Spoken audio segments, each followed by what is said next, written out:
B'siyata d'shmaya, we're going to learn Shabbos Daf Ayin Tes. We're going to start 7 lines from the top of the Omid. Says the Gemara, we saw in the Mishnah, Oyer Kedei Lasois Kemia, the amount of leather that a person has to carry on Shabbos to be chayav is the amount that it takes to write an amulet. We saw that in the Mishnah on Daf Ayin Ches Omid Beis. Boy Minei Rava Mirav Nachman. Rava asked Rav Nachman a few questions, some of which are very straightforward, but he asked them in order to run up to the questions that are a little bit more complex. Hamoitzi oyer bekamo. How much oyer, how much leather does a person have to carry on Shabbos to be chayav? And Rashi says it's explicit in the Mishnah, but as we said, this is a run-up to the further questions. So Rav Nachman answered, Omalei keditnan, like we saw in the Mishnah, Oyer kedei lasis kamia, as much as you need in order to write an amulet, that's how much you're chayiv. It's called a significant melacha. Carrying that amount of oyer, of leather, of hide, is significant, and therefore you're chayiv. The next question, Hama'avidoi bekamo. How much leather do you have to tan to be chayiv on Shabbos for tanning? Omar lei loishno. The same amount, because it's only because a person will typically tan the amount of leather that he can write an amulet on it, that's what gives that amount of leather, that amount of parchment, it gives it significance, and that's why carrying it is chayiv. Le'abdoi bekama. What happens if this piece of oyer is not yet being tanned, and he's carrying it on Shabbos? How much untanned oyer, leather, do you have to carry in order to be chayiv? Omar lei loishno. He answered him and said it's the same, it makes no difference. Umino timra. What's your source that untanned leather has the same halachas as far as carrying is concerned as tanned leather, which means to say that since you could tan it, it's already significant, and the amount that you would tan is a significant amount of leather, of oyer, and therefore carrying that amount, irrespective of whether it's already been tanned or not, is chayiv on Shabbos. Where do you find such a concept? Keditnan, we saw in the Mishnah. Hamelabein, if somebody whitens the wool. Vamenapetz, if somebody disentangles it. Vatzoivea, if he colors it, he dyes it. Vatova, if he weaves it. If he spins it into thread. Shi'uroi kameloi roichav hisit koful. A sit is the amount of space, as a person who opens up his fingers, the amount of space between his index finger and his middle finger, that's called a sit. And twice that length is called a sit koful, is the width of a sit koful.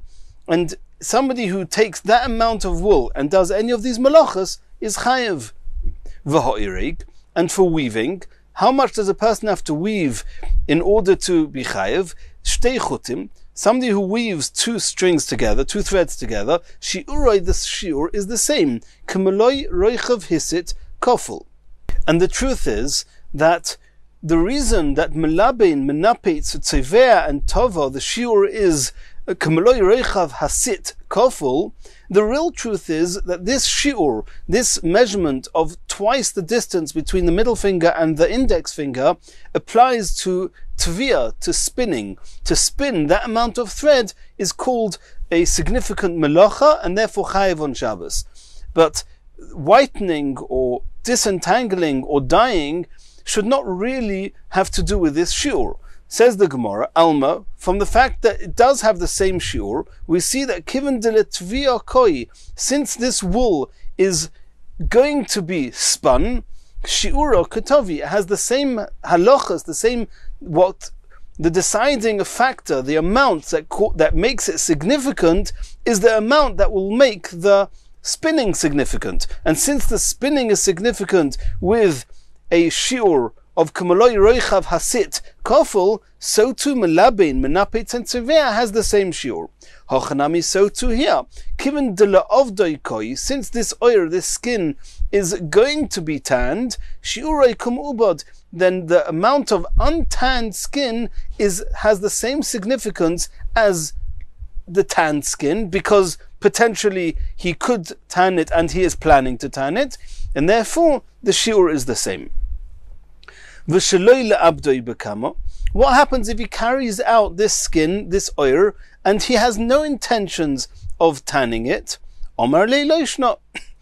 It makes no difference. Even untanned oyer, which is not going to be tanned, the shiur is the same, that if it's the size that he could write on it an amulet, he's chayiv if he carries it. Now the Gemara says to Rav Nachman, "V'lo yishoni bein me'ubad l'she'einei me'ubad." Are you saying that there's no difference between oyer that's been tanned and oyer that's not been tanned? Esvei, we're going to ask a question, and the Gemara is now going to ask 5 questions on Rav Nachman. The first one is as follows: Hamoitzi samonin shrim. If somebody carries on Shabbos herbs that are being soaked in water, and these are types of ingredients, or they're used to make color from it, and they would use these dyes, kedei litzvoya behen dugma, and they would use it to dye wool, and this wool would be used as a dugma, as a sample to show people the available colors that they can get the wool dyed in. So if somebody carries enough of these dye, of these herbs that have been soaked in water, ready to be used as dye, and he carries enough that could be used for a piece of wool that could be big enough to serve as a sample, then he's going to be chayiv. And the Gemara says that this sample, or this measurement, is le'ira, is the amount that's used in order to close a weaver's bobbin, one of the tools of the weavers, that they would use this amount of wool to close up this tool. Ve'ilu besamonim she'einon shruin, but these herbs, in the event that they have not yet been soaked and are not ready to be able to be used as dye, Tanan, we learned in the Mishnah, klipe egoizim, the soft peels of nuts, or klipe remoinim, and the peels of pomegranates, sitis or pua, and these are other different types of materials or other types of plants. Kedei litzvoya behen beged cotton. If you carry them, and these are all used to make dyes, and if one carries enough that one can dye a beged cotton, lepi savcha, a piece of material which can be placed on top of a woman's hat, and this is a piece which is larger than the dugma, the sample we mentioned before. If you carry that amount, you're chayiv on Shabbos. So the Gemara means to ask that you see here that herbs that have already been processed and can already be used as dye, then the amount that is called significant to carry on Shabbos is a smaller amount, just as much as you need to dye these sample pieces of wool. However, if the herbs have not yet been soaked, then we don't say, since potentially they could be soaked, therefore the amount that makes it significant is the same. We say no, since these herbs have not been soaked, they're not yet been turned into dye, then in order to be chayiv on Shabbos, the amount they have to carry needs to be much larger for it to be significant.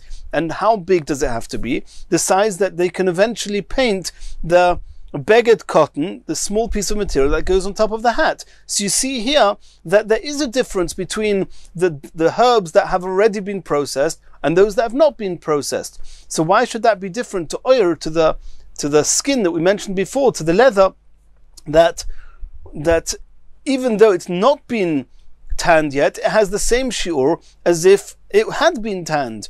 And this seems to be contrary to what we learned here. Says the Gemara, no. Rav Nachman is going to answer, Ha itmar Allah, did we not say, or did we not learn regarding these halachas of the herbs?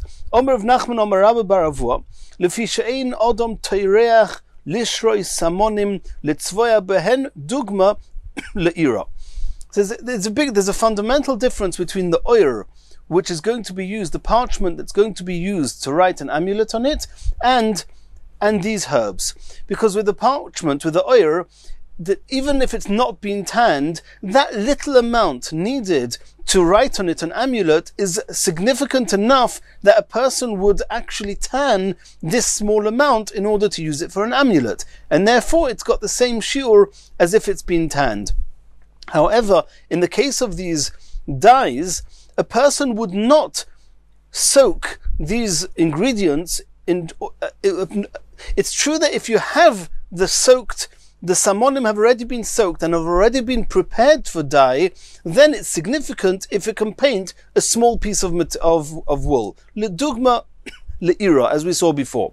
But if a person has not yet prepared these dyes, a person would not go through the whole process of soaking and preparing these ingredients to make dye, would not do it if the amount of dye he's going to get is so small that all he can do is dye a dugma le'ira. A person would only go through the process if there's enough dye that can cover the beget cotton, the pisivcha, this piece of material which gets placed on top of a woman's hat, and therefore it's only that amount of unprepared herbs, of unprocessed herbs, that are significant enough that if you carry them on Shabbos, you'll be chayiv. Continues the Gemara now with a second question on Rav Nachman.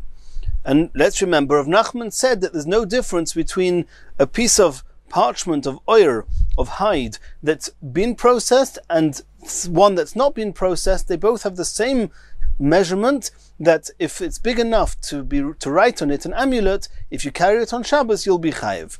Asks the Gemara, V'harei zir'oinei gino, garden seeds, demekame dezar'inu, before they've actually been planted and they are just seeds. Tanan, we learnt in a Mishnah, zir'oinei gino pochois mika groigros.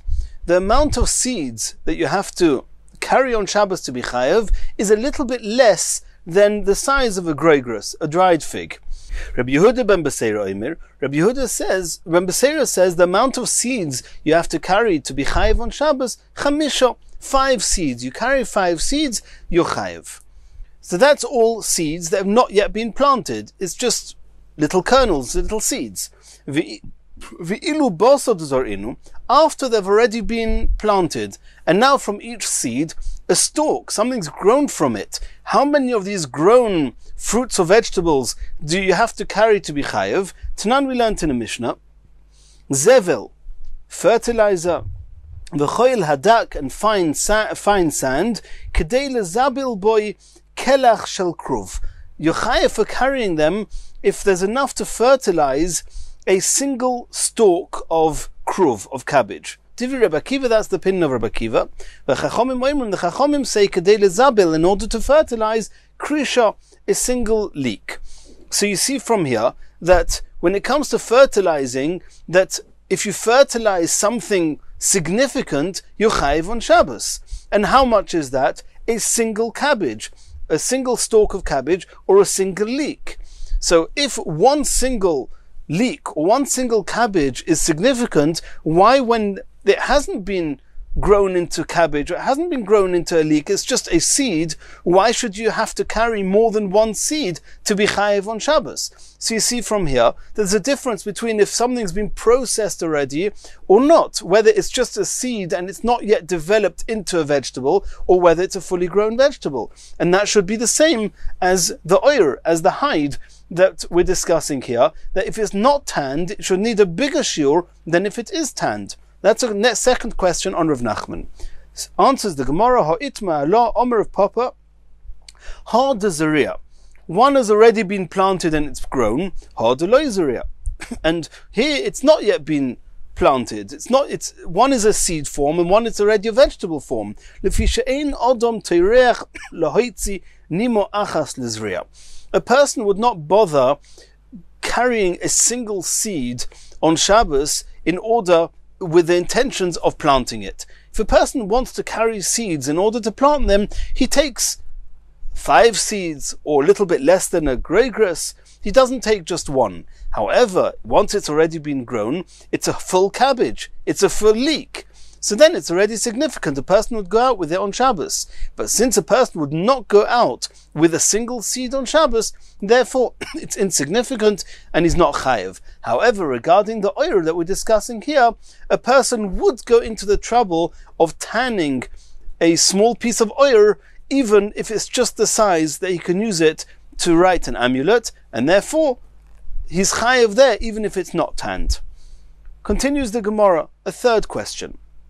The Harei Tit, regarding clay, The mikame de legable, before he's kneaded the clay, Tanya we learned in a brayse, moidim chachomim l'Reb Shimon, b'moitzi shoifchin l'Reshus Harabim, sheshiuron b'ravius. We saw that the chachomim agreed to Reb Shimon that if somebody carries wastewater on Shabbos, that even if he didn't hide it and he didn't show any particular chashivas to it, the shiur is a whole revius.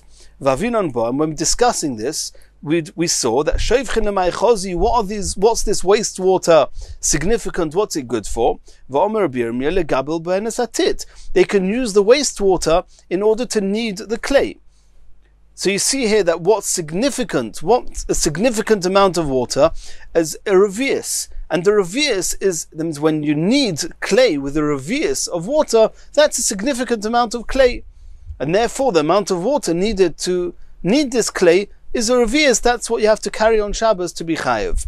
V'ilu bosor de govle, tit, after it's already been processed and already been kneaded, Tanya we learned in the brayse, tit kadei lasis ben pikur, that the amount of clay you carry on Shabbos and your chayev is the amount you need pikur for the mouth of the crucible, and it's discussed in a previous sugya, and it's much less than the amount you need to the amount of clay that you would have if you knead it with a revius of water.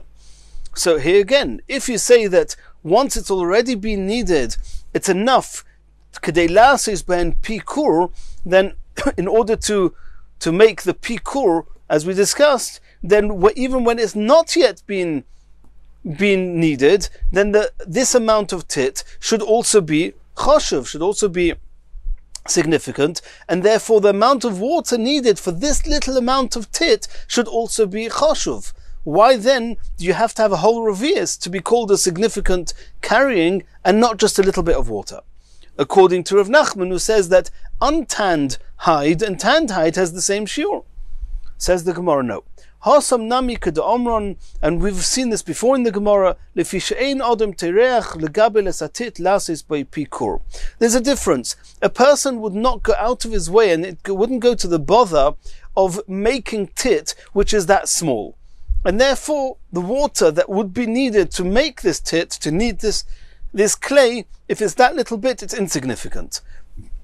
And a person would only go into the bother of kneading clay if it's at least as much as would be made with a revius of water. However, once you have the clay, and this clay is now usable, then a person would go out of his way and use and give significance, even just a little bit, to the amount needed for the pikur, for the mouth of the crucible. So there's a fundamental difference between unprocessed clay and processed clay. But in contrast to that, regarding the hide, the oyer, where a person would give the same significance to untanned oyer as to tanned oyer, the same way tanned oyer is significant that he can write an amulet on it, untanned oyer, a person would go to the bother of tanning it if it would then be available to be used for an amulet. Tarshama, the fourth question the Gemara is going to ask. Besides for the oyer mentioned in the Mishnah, which is kadei lasis kamia, which is a properly tanned oyer hide, there's another 3 stages. The tanning stages normally included 3 different stages, 3 different processes. First, it was soaked in salt. Then it was soaked in a mixture of flour and water. Then it was soaked in some mixture, or they applied some mixture with gall nuts, and then that would be the end of the tanning process. And if the different levels, the different stages of the hide that have not been fully processed, there are 3 stages. One is called matzah, one is called chifa, and one is called diftera. And the Brayse explains, matzah, what's the stage of matzah? Kama shmoi. What exactly what the literal translation is, that matzah, what is matzah? Matzah is something which is plain, there's nothing been added to it. Deloi maliach, it hasn't been salted, veloi kamiach, and the flour and water has not been applied to it, or deloi upits, nor have the gall nuts been applied to it, nothing's been done with it. V'kamo shi'uroi, this untanned hide, untanned skin, how much do you have to carry in order that it should be significant and chayev on Shabbos? Tani Rav Shmuel bar Rav Yehuda, k'dei lotzur boi mishkoiles ktano, in order to coat with it a small weight. V'kama, how small does this weight have to be? And it's actually the smallest weight that was available at the time. Omar Abaya, riva, it's called a quarter. A riva litra, the riva de Pumbedisa is the quarters used in Pumbedisa. Chifa, what is the skin that's called chifa? What is that? De maliach, it has been salted already. V'loi kamiach, v'loi otzitz, but it's not been, the flour and water has not been applied to it, nor have the gall nuts been applied to it. V'kama shiuroi, how much do you have to carry of this chipa in order to be chayev on Shabbos? Kedetnan, we saw in the Mishnah, kedei la'asos kamiyah. And that's our Mishnah. He's saying it's the shiur. Now he's saying that our Mishnah is referring to the oir that was chippah. And the shiur is as much as you need to make an amulet. Well, I said before that the Mishnah, that these three are besides what it says in the Mishnah. I made a mistake. I didn't mean oir kedei la'asos kamiyah. These three are besides what it says klaf. The klaf, which is the parchment mentioned in the Mishnah, that is a fully tanned piece of hide, fully tanned, with the whole process has been done. Besides for klaf, there's another three. There's matzah, there's chippah, and there's diftera. The chippah is what the Mishnah says, oir kedei la'asos kamiyah. Diftera, what is diftera? The maliach v'kamiach, it has been salted and the flour and water has been put on it. V'loi opitz, but the gall nuts have not yet been applied to it.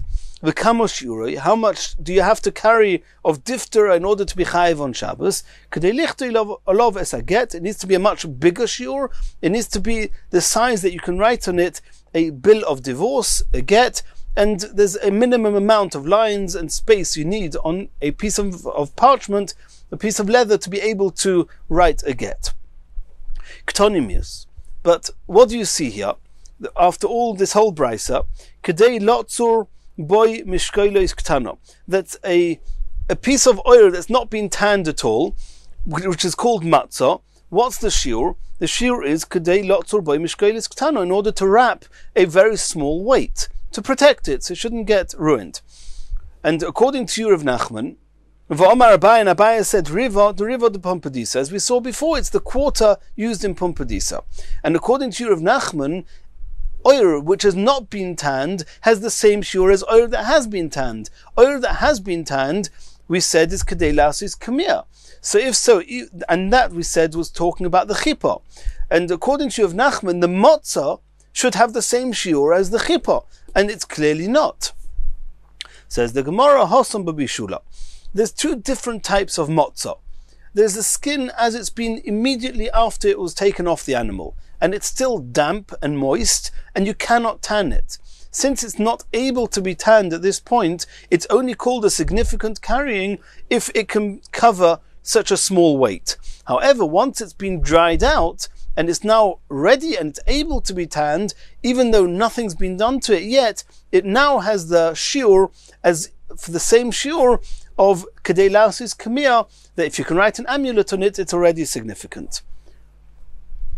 Says the Gemara, Votnan, this is the fifth and final question on Rav Nachman, Habeged sholosh al sholosh, 3 tvachim by 3 tvachim of material lemedrus, that if somebody who is a zov, who goes onto this piece of material, is tomei tomas medrus, he tramples on it. Hasak, if it's sackcloth, dalad al dalad, it needs to be even bigger. It has to be 4 tvachim by 4 tvachim. Ha'oyer, skin, hide, chamisha al chamisha, it has to be 5 tvachim by 5 tvachim. And this is where we're going to ask a question. Why is this oyer only called significant if it's 5 tvachim al 5 tvachim? We'll get to that in a moment. Mapats, if it's a mat made of reed, vov al vov, it's 6 tvachim by 6 tvachim. Bein lemedrus, bein lemes, and these shiurim apply both to tumas medrus, if a zov or some of the other tmeim trample on it, it's a very serious tumah of tumas medras. All a mace, these are the sizes of these materials. If they touch a dead person, they will become tomei. V'tonya alon, we learnt about this. Habeged v'asak v'ha'oir k'shiur l'tumah kach shiur lo'itzah. That the amount that these materials have to be to become tomei is a sign that they are significant, and that's the size you have to carry on Shabbos in order to be chayev. So you see that the shiur lo'itzah of oir is 5 tfachim al 5 tfachim, and we would assume that it's talking about untanned skins, because tanned skin, we said, is kedei lasis kamir. And if it's untanned skin, according to Yurav Nachman, even untanned skin, untanned hide, has the same shiur as tanned hide. So how are you going to understand this? Answers the Gemara.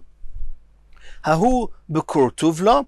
This is talking about with skin that's been hard, it's been boiled, and it's become very, very hard, and it's used for sitting on, or for covering furniture with it, for beds or tables, and therefore it's not able to be tanned, and it can only be used the way it is like this, and in order for it to be significant, it has to be big enough, it has to be 5 tvachim by 5 tvachim. But type of hide that's not been boiled and has not become hardened, and it can be used to be tanned and then to be used for an amulet, even a small amount is significant and has the same shiur irrespective of whether it's actually been tanned or not.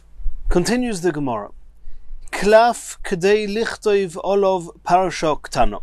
We saw in the Mishnah that parchment is only called significant if one can write on it a small parasha. Which parasha? Says the Mishnah, parasha ktano shebetfilin, the smallest of the 4 parashas of the tefillin. The tefillin had 4 parashas. Shema, that's Shema with V'ahavta. The second parasha is V'hoyim Shemaya. The third one is Kaddish li kol b'choir, and the fourth one is V'hoyo ki Yacha. And the smallest of them is the parasha of Shema, which is from Shema Tilu V'sharecha.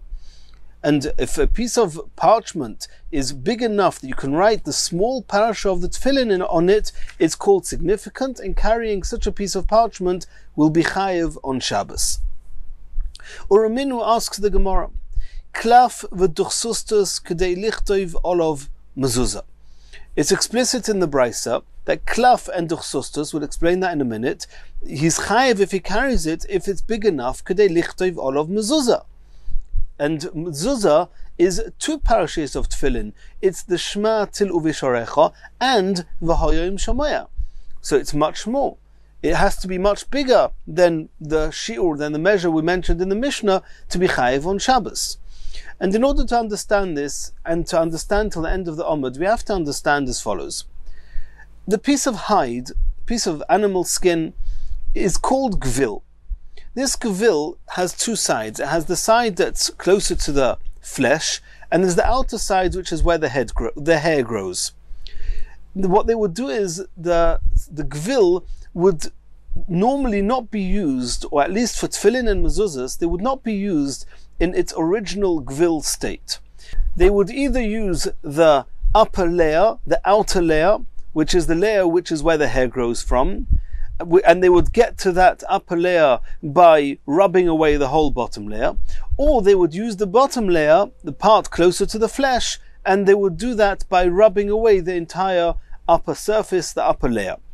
Now, each part of these, the outer layer is called klaf. The inner layer is called duchsustus. Now, each one of these has a side that was initially facing the outside, and there's the side that's facing the flesh. So the klaf itself, which is the outer layer of the skin, there's the part which is the outer layer of the klaf, which is where the hair was actually growing, and there's the inner layer of the klaf, even though there's the inner surface of the klaf, which means even though the klaf itself is the outer layer of the skin, but it's the inside of that layer of skin. Duchsustus, also it has the outer layer, even though the whole duchsustus is the inner layer of the skin, but the outer surface is one surface, and the surface which is where the flesh is the inner surface of the duchsustus. And that information is going to be important soon. So there's klaf, there's duchsustus, the klaf is the outer layer of the skin, duchsustus is the inner layer of the skin, and kvil is the term used for the whole skin that's not been separated into layers. So this brisa we just now said that either klaf or duchsustus, when you carry either of them on Shabbos, it's got to be a significant amount of klaf or duchsustus, and that is that you can write on it mezuzah, which we said is 2 parashiyos. And this seems to contradict our Mishnah that says that klaf is already called significant if you can write a single parasha of the tefillin, not like the mezuzah. Now the halacha is that, and that's how we're going to learn till almost the end of the sugya, that tefillin is ideally written on klaf. Mezuzah has to be written on duchsustus. So the fact that it says duchsustus is kadei lichtei levalov mezuzah makes sense, because you don't write tefillin on duchsustus, you only write mezuzah on duchsustus, and therefore the duchsustus will only be significant if you can write on it mezuzah, which is 2 parashiyos.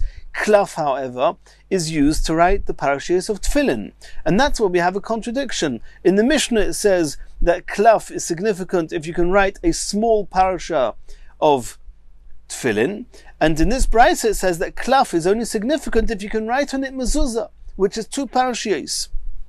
Says the Gemara, the answer is as follows: my mezuzah. When the brisa says that the klaf, the second brisa says that the klaf is only significant if you can write on it mezuzah, what does that mean? It means mezuzah shebet tefillin. The word mezuzah doesn't mean the amount of text that's regularly written in a mezuzah, which is 2 parashiyos. The word mezuzah can also mean a scroll, an igeres, says Rashi, and it's referring to the smallest scroll that's put into the tefillin, and that works, and it's exactly the same as what it says in our Mishnah, that klaf is called significant when you can write on it the smallest parasha of the tefillin.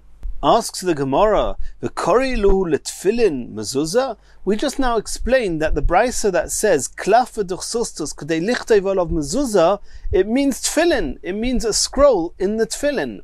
Do we ever refer to tefillin or the parashas in the tefillin? We refer to them as mezuzah. Says the Gemara yes, V'atanya, and we'll find proof to this in a brisa.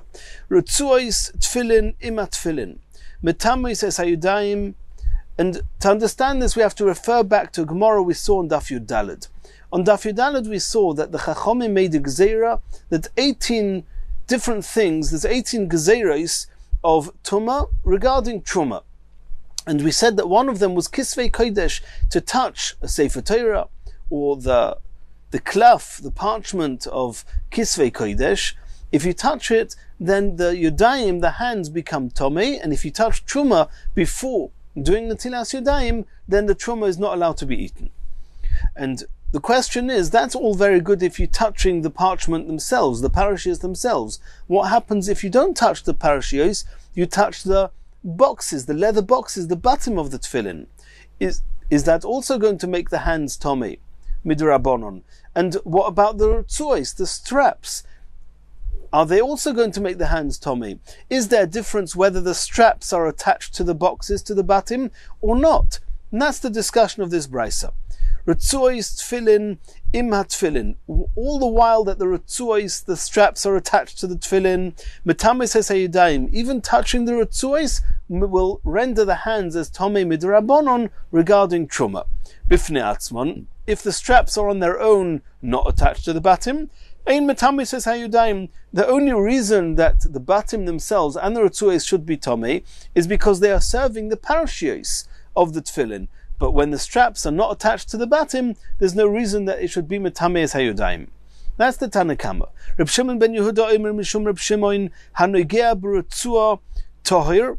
Even if you touch the rutzuos whilst they're still on the batim, the hands will be tohir.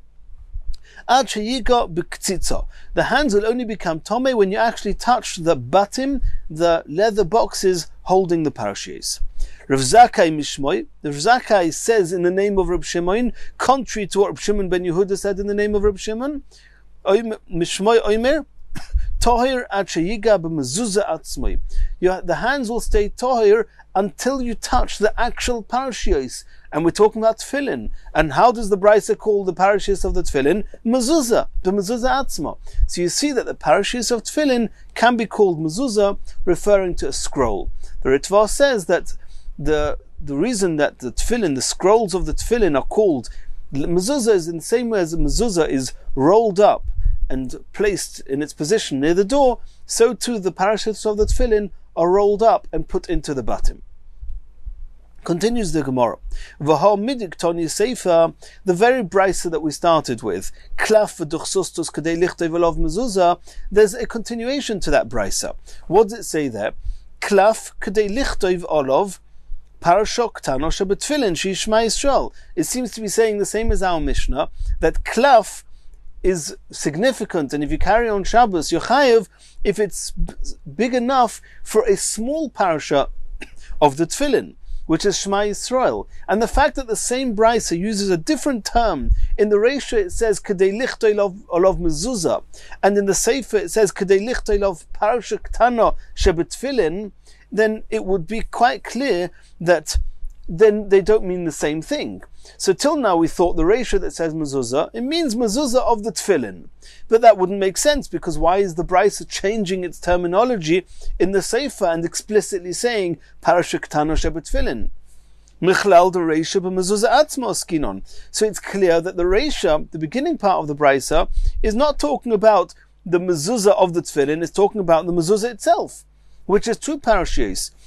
And then we have a contradiction within the same brisa.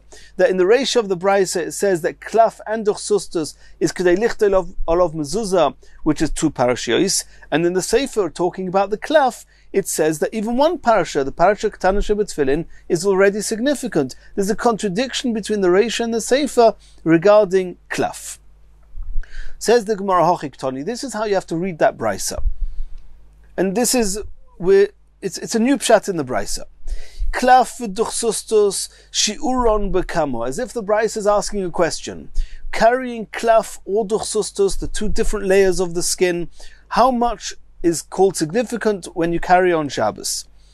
Duchsustus, and only referring to duchsustus in the Reisha of the brisa, kedei lichtei olav mezuzah. Since a mezuzah was typically written on duchsustus, and it had to be written on duchsustus, therefore what makes duchsustus significant is mezuzah, if it's large enough for two parashiyos. Klaf, and this is coming now to the Sefer of the brisa, that how big does klaf have to be significant? Kedei lichtev olav parasha ktana shebetfilin shehi Shema Yisrael. Since tefillin are written on klaf, therefore what makes klaf significant is that you can write the smallest parasha of tefillin on it, which is just the one parasha of Shema Yisrael. Continues the Gemara. Omar Rav. And from here till the end of the Omid, we're going to be discussing this opinion of Rav. Rav says as follows: Duchsustus Harehi keklaf. And we're going to see later that what Rav really said was that duchsustus and klaf have similarities. Rav did not explicitly make himself clear, are we comparing duchsustus to klaf, or are we comparing klaf to duchsustus? At this point in the Gemara assumes that what Rav meant was as follows: Ma klaf. That means we're comparing duchsustus to klaf. In the same way as klaf, koisun olav tefillin, we know that ideally tefillin are written on klaf. In the same way as tefillin are kosher, if they're written on klaf, af duchsustus koisun olav tefillin. Rav comes with a chiddush, and he says that if you write tefillin on the duchsustus, on the inner layer of the skin, they are also kosher. And the Gemara is now going to ask 4 questions on Rav. The first one as follows. Tanan, we've learned in the Mishnah, klaf kedei lichtov parasha ktana shebetfilin shehi Shema Yisrael. Our Mishnah says that klaf, referring to parchment, is called significant to carry on Shabbos if it's just small enough that it can carry one parasha, the smallest parasha of tefillin. From the fact that the Mishnah only speaks about klaf and does not speak about duchsustus, klaf in, duchsustus lo, it would seem that duchsustus, it's not sufficient if you can just write a single parasha of tefillin on it. It would need to be big enough that you can write on it 2 parashiyos, the parashiyos of the mezuzah. And it's not like Rav. According to Rav, that says that you're allowed to write tefillin on duchsustus, then even duchsustus should be called significant if you can just write the small parasha of tefillin, which is one parasha. Why then does it seem that you're only chayav for carrying duchsustus if you can write two parashas of the mezuzah in it? Answers the Gemara, lemitzvah. Lekatchila, one should write tefillin on klaf and mezuzah on duchsustus. And therefore, when people would carry klaf, it would be significant only, we assume that they're carrying it for tefillin. Duchsustus, since everybody, and the correct thing is only to use it for mezuzah, therefore it's only significant if you can write mezuzah on it. Even though b'di'eved, if you write tefillin on duchsustus, it's kosher, that wouldn't give it significance. The second question. Torah Shema, we learned in a brisa. Halacha l'Moshe miSinai, tefillin ala klaf u'mezuzah al duchsustus. Tefillin, as we've said till now, should be written on the klaf, and mezuzah should be written on the duchsustus. Klaf b'mokim bosor. When writing on the klaf, which is the outer layer of the skin, one should write on the mokim bosor, which is the inner part of the klaf. Duchsustus, when writing on the inner layer of the skin, b'mokim seir, one should write on the outer surface of it. That means both klaf and duchsustus, when writing on it, one writes what we call in the mokim hachetech, where the cut is between the two layers of the skin. That's the best way to write. It's the easiest way to write. And that was the halacha l'Moshe miSinai, that when writing on the klaf, one writes on the inner part of the klaf, and when writing on the duchsustus, one writes on the outer part of the duchsustus. So what do we see from there? Halacha l'Moshe miSinai, tefillin on klaf, and mezuzah on duchsustus. And Rav says that you can write tefillin on duchsustus as well. Says the Gemara, lemitzvah.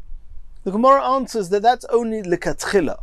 Lekatchila, to do the mitzvah in the most preferable way, write tefillin on klaf. If you wrote tefillin on duchsustus, it's also kosher. And in this whole sugya, it's clear that writing mezuzah on klaf will be possible. Rav just said that writing tefillin on duchsustus will also be kosher, b'di'eved.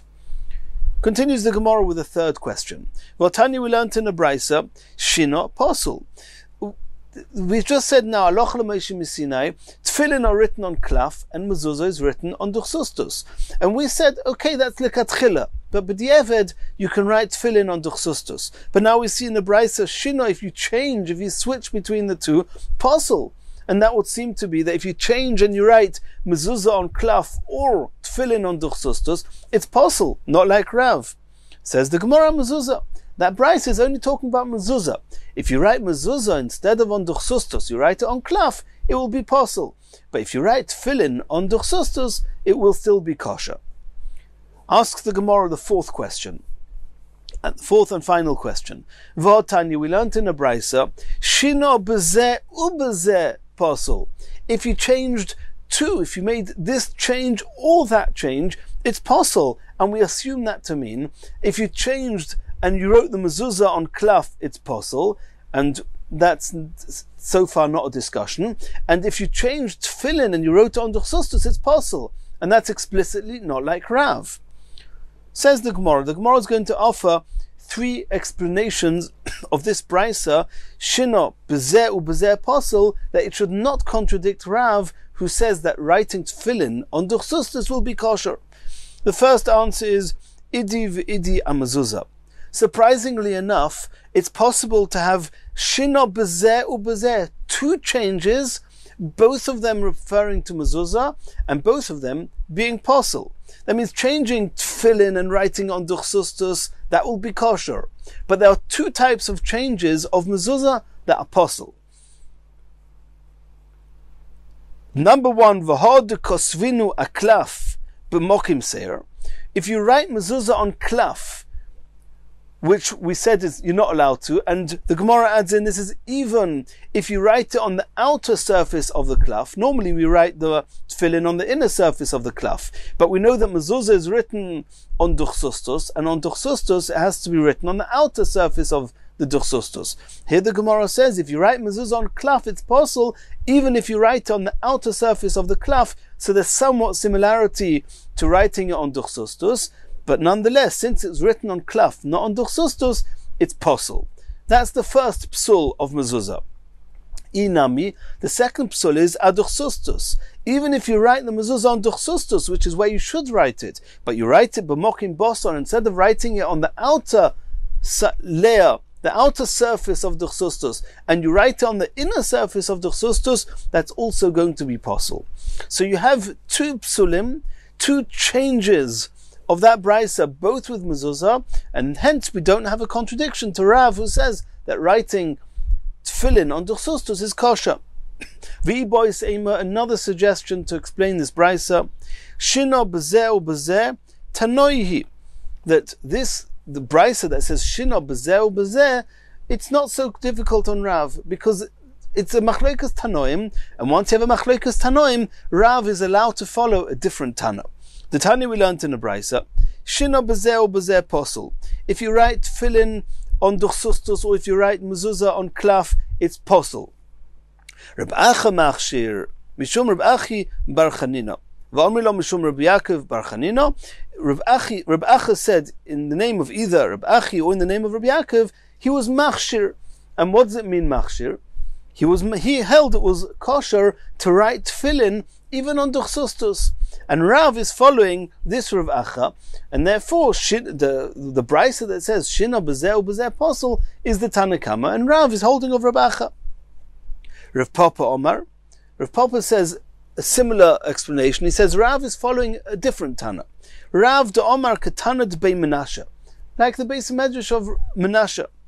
The Tana de Bei Menashe, there was a brisa as follows: Kosva al niyar, if you write it on paper made of grasses, v'alamatlis, on cloth, psula, then the tefillin is possible. Ala klaf, or the tefillin, or we don't yet know, it's possible. Ala klaf v'ala gvil v'ala duchsustus, if you write either on the klaf, which is the outer layer of the skin, or on the gvil, which is on skin that's not been cut bichlal, v'al duchsustus, or on the inner layer of the skin, if you're writing on any of those, ksheira, it's kosher. Says the Gemara, kos v'mai, what are we talking about? What did you write that writing on klaf gvil or duchsustus will be kosher? Ilay mezuzah, could it be referring to mezuzah? Of course not. Mezuzah aklaf mikos vinon. Until now in the sugya we've taken it for granted that everybody agrees that writing mezuzah on klaf is possible. So this brisa of the Bei Menashe cannot be talking about writing mezuzah. Elolav atfilin. It must be talking about writing tefillin. And what does it say? Writing tefillin on klaf or gvil or duchsustus is kosher. So Rav is following this Tana that says that writing tefillin, even on duchsustus, is kosher. But the Gemara refutes this, what Rav Papa says, because it asks as follows: you want to say that Rav is following, you Rav Papa want to say that Rav is following the Tana de Bei Menashe, and even though the Tana de Bei Menashe didn't tell us explicitly what they're talking about, you assume it's talking about tefillin because it cannot be talking about mezuzah. Well, I'll ask a question on that. Tefillin agvil mikos vinon. The Tana de Bei Menashe says you can write on three things: gvil, klaf, and duchsustus. So it's okay, according to Rav, to say that writing tefillin is kosher on gvil and duchsustus. What about the gvil? Even Rav agrees you cannot write tefillin on gvil. Elo ki tanyahi b'Sefer Torah. It must be the Tana de Bei Menashe are discussing Sefer Torah. That Sefer Torah can be written on either klaf or gvil or duchsustus, but it's not talking about tefillin, and therefore this would not serve Rav in any way. But either way, we've answered the questions on Rav. Now the Gemara is saying, Leima Masayeh Le. We're going to try and bring proof to Rav. Kiyetzaboy, and this is a sugya in Menachos, and the Gemara says in Menachos that similar to some other halachas that are learnt there, tefillin shebolu. Tefillin, the parashas of tefillin that have become rubbed down, the Sefer Torah shebola, or a Sefer Torah that's become a little bit rubbed down, ein oisin ben mezuzah. For example, take the parashas of tefillin, and in the case of tefillin shel yad, all the parashas of tefillin are written one after the next. And if part of it became rubbed away, are you allowed to cut away the part that's used for mezuzah, which is the first two parashas of tefillin, and use it for mezuzah? And so to a Sefer Torah, if you cannot use the Sefer Torah anymore, are you allowed to cut away the parashas of the mezuzah in the Sefer Torah and use them for mezuzah? So it says there in the Gemara that tefillin or Sefer Torah are more kodosh than mezuzah, and therefore they are not allowed to be downgraded and used for mezuzah. We do not downgrade a more severe type of kedusha to a more lenient or weaker type of kedusha.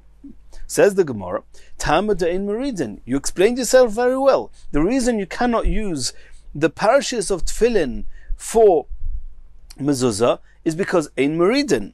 Ha meridin, in the event, for argument's sake, that one would be allowed to go from a more stringent type of kedusha to a lesser type of kedusha, oisin, then you would be able to use the parashas of the tefillin for mezuzah.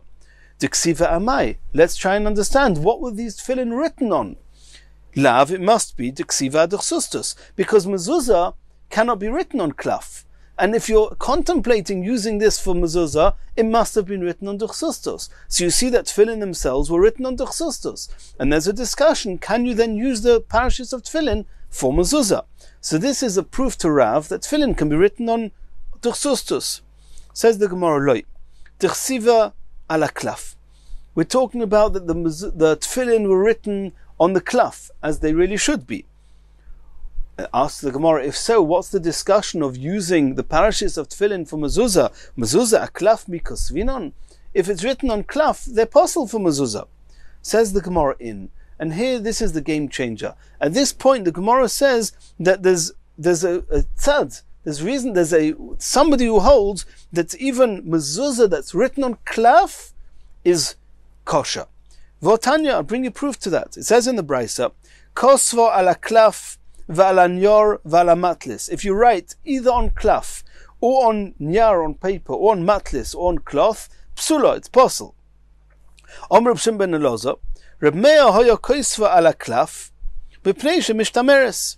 Reb Meir would write on the klaf because it would be more preserved, it would be better to write it on klaf. And here we're talking about mezuzah.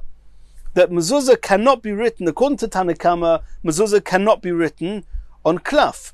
On nyar and matlis, it's taken for granted it cannot be written, but even on klaf, as we've seen all along, mezuzah has to be written on dursustus. But however, Reb Shimon ben Elazar says that Reb Meir used to write mezuzah on klaf because it would be preserved better that way. So you see here that there's an opinion of Reb Meir that says explicitly that you can write mezuzah even on klaf. And therefore, there's no proof from the Gemara Menachos that we saw that you can downgrade tefillin to mezuzah in the event that there's no halacha of malin b'kodesh ve'ein meridin, and the tefillin was written on klaf, and mezuzah is also kosher on klaf. Says the Gemara, now that you are prepared to accept that there's opinion that says that you're allowed to even write mezuzah on klaf, Hashtados lahachi lerav nami. Let's go back to Rav. What did we say? Rav just said that dursustus and klaf are similar, and the Gemara took it for granted that what Rav was saying was that tefillin are kosher on dursustus like they're kosher on klaf.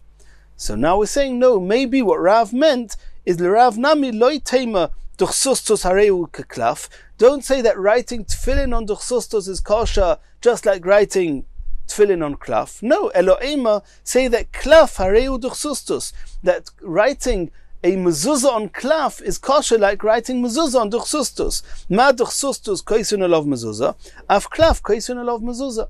So too, one, according to Rav, the Gemara is suggesting maybe Rav holds one's allowed to write mezuzah on klaf, and then one would not be allowed to write tefillin on dursustus. And if you look in Tosfos will explain how to go through the 4 questions we had on Rav, how to understand all those sources based on this new understanding of Rav. And the Mirz Hashem in the next shir will continue from here.